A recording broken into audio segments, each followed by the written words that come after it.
Ambajogai peoples bank, ये अंबाजोगाई की है, इनकी एक शाखा है यहाँ इन सिडको में।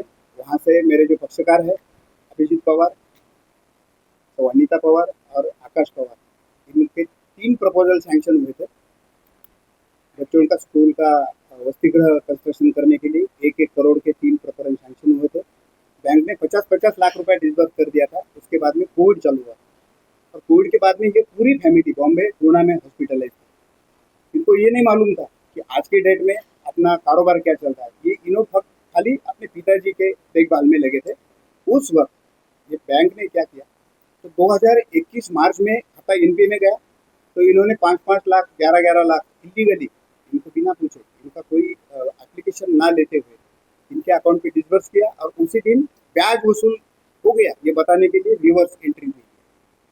बाद में 1 साल में कुछ एक भी एंट्री नहीं है। 2022 का जब मार्च आया तो वो मार्च में भी बैंक ने इलीगली 11-11 लाख डिसबर्स किए तीनों अकाउंट पे और वो ब्याज के तौर पे वसूल करके लिए, ऐसा बताया। फिर 2023 में फिर से 21-21 लाख रुपए की एंट्री तीनों अकाउंट पे मारे और ब्याज वसूल हो गया ऐसा बताने के लिए, वसूल करके लिए। इसका कोई भी मालूमात ये तीनों को नहीं थी क्योंकि ये हॉस्पिटलाइज थे। जब जानकारी हुई तब आने के बाद इनको सब देखा तो मालूम हुआ कि बहुत बड़ी गड़बड़ी बिना पूछे, बिना एप्लीकेशन लेके बैंक ने की है। लेकिन तब तक महाराष्ट्र कोऑपरेटिव सोसाइटी एक्ट जो है उसका सेक्शन 101 का जो वसूली दाखला रहता है वो पारित हो चुका था। बैंक ने 101 की सर्टिफिकेट लिया था। अभी 101 का सर्टिफिकेट लेने के बाद अगर कहीं जाना है ऊपर के कोर्ट में तो 50% अमाउंट भरना पड़ता है आउटस्टैंडिंग अमाउंट के। तो इन्होंने जो लोन नहीं लिया था, जिसका इन्होंने उपभोक्ता नहीं है, लेकिन बैंक ने जो आंकड़े ज़्यादा बढ़ा के उस टाइम जो 50% भरना जरूरी हो गया था, उसके हिसाब से 1,27,00,000 रुपए भर के यहाँ जॉइंट रजिस्ट्रार ऑफिस जो है माननीय जरे साहब जी, वहाँ के न्याय देवता है, उनके पास इनका पूरा मैटर गया। उन्होंने बारकाई से पूरा देखकर कि पवार फैमिली के ऊपर कैसा कैसा आर्थिक अत्याचार ये बैंक ने किया, ये उन्होंने देखा।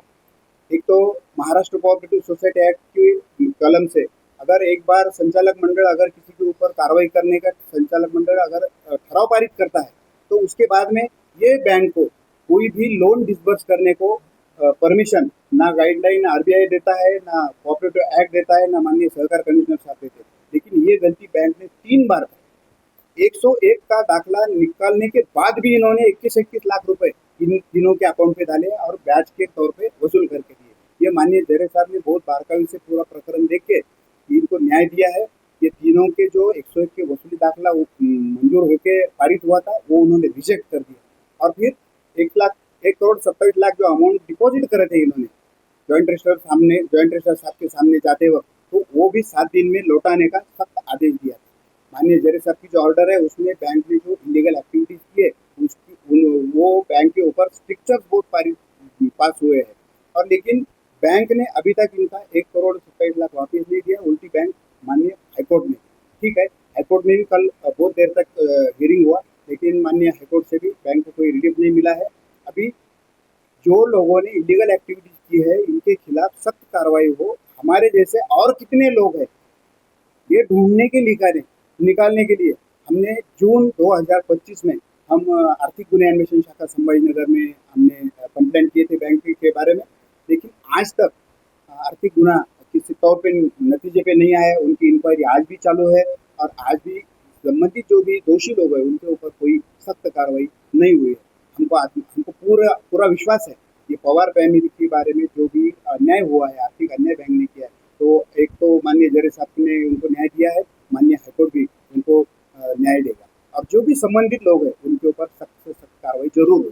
कौन है ये बैंक के संचालक? उनके नाम?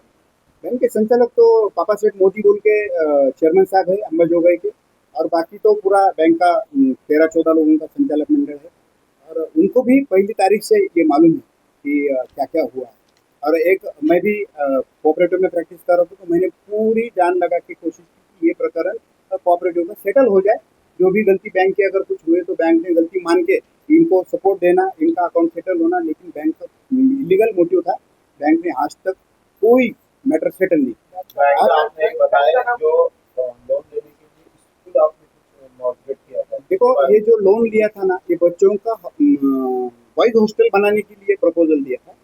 इसका टोटल कंस्ट्रक्शन 3 करोड़ रुपए की 6 करोड़ की डिमांड थी, बैंक ने 3 करोड़ सैंक्शन किए थे, लेकिन खाली 50-50 लाख 1.5 करोड़ ही डिस्बर्स हुए।